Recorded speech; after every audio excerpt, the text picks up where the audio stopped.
आज बरेच वर्ष, जवळजवळ 3 वर्ष झाले या इमारतीचा काम सुरू होतं. जरा निधी अभावी आपल्याला त्या इमारतीसाठी वेळ होत गेला.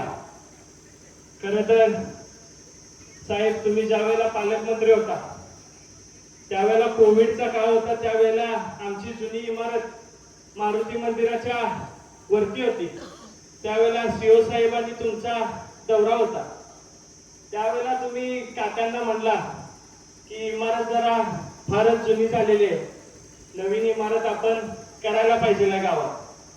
त्यावेळेलाच काकांनी लक्षात घेतलं आणि ते नियोजनाला लागले की गावामध्ये सुसज्ज अशी इमारत झाली पाहिजे ना.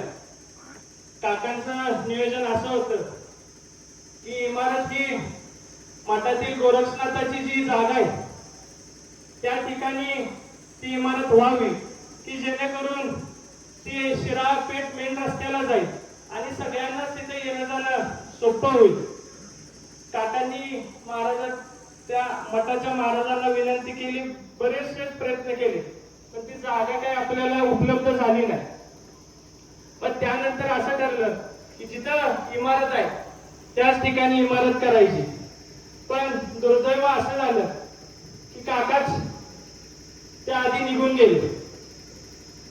त्यानंतर त्यावेळेच्या सर्व सदस्यांनी आणि सर्व गावातल्या लोकांनी सांगितलं की हे जे अपुरं काम राहिलेलं आहे, त्यावेळेला आपण इमारत वगैरे मला वाटतं पाडून झालेली होती, ती आपण त्यांच्या याच्यासाठी करायची. मी आवर्जून या मुद्द्यावरून त्या कार्यक्रमाच्या ठिकाणी नाव घेतो. डीके तात्या असतील, संजय घोरपडे अप्पा असतील, सुदाम भाऊ असतील, या सर्व मंडळींनी त्यावेळेला सांगितलं की या इमारतीसाठी काकांनी प्रयत्न केलाय, त्यांचंच या सभागृहाला तुम्ही सर्वांनी मिळून नाव द्यायचं. त्यांचं देखील मी या कार्यक्रमाच्या निमित्तानं आभार मानतो. जवळजवळ या इमारतीसाठी 1 कोटी रुपये खर्च झाले. माईच्या गेल्या वेळेच्या टर्म मधून काकांनी त्यावेळेला 25 लाख रुपये राखीव ठेवलेले होते. आदरणीय मानसिंग भाऊंच्या फंडातनं त्या ठिकाणी 25 लाख रुपये होते. गेल्या वेळेला मम्मी सरपंच होती, तिच्या फंडातनं काकांनीच रिझर्व करून ठेवलेले होते. त्या पंचायत समितीच्या टर्म मधले 25 लाख आणि आत्ताच्या बॉडीनं जवळजवळ 20 ते 25 लाख रुपये या इमारतीवरती खर्च केले. आणि आज आपल्या गावाच्या एका चांगल्या वास्तूची निर्मिती आपल्या सर्वांच्या प्रयत्नाने या ठिकाणी झालेली आहे.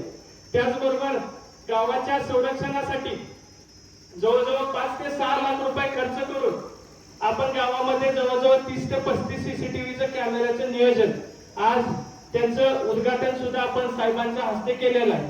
त्याचबरोबर भाऊंच्या फंडातनं समोर वॉटर एटीएम झालेलं आहे, त्याचं सुद्धा आज आपण सर्वांच्या यानं उद्घाटन घेतलेलं आहे. सुरुवातीला साहेब इथं आयुर्वेदिक दवाखाना होता. मला वाटतंय तालुक्यात असे आयुर्वेदिक दवाखाने 2 का 3च आहेत, त्यामधला एक होता. आता अध्यक्ष सुद्धा आपल्या घरचेच आहेत आणि सदस्य सुद्धा आपले. त्यामुळं मी या कार्यक्रमाच्या निमित्त आपल्या सर्वांनाच विनंती करतो की आम्हाला जो आयुर्वेदिक दवाखाना आहे तो आपण आपल्या कार्यकाळात लवकरात लवकर घ्या.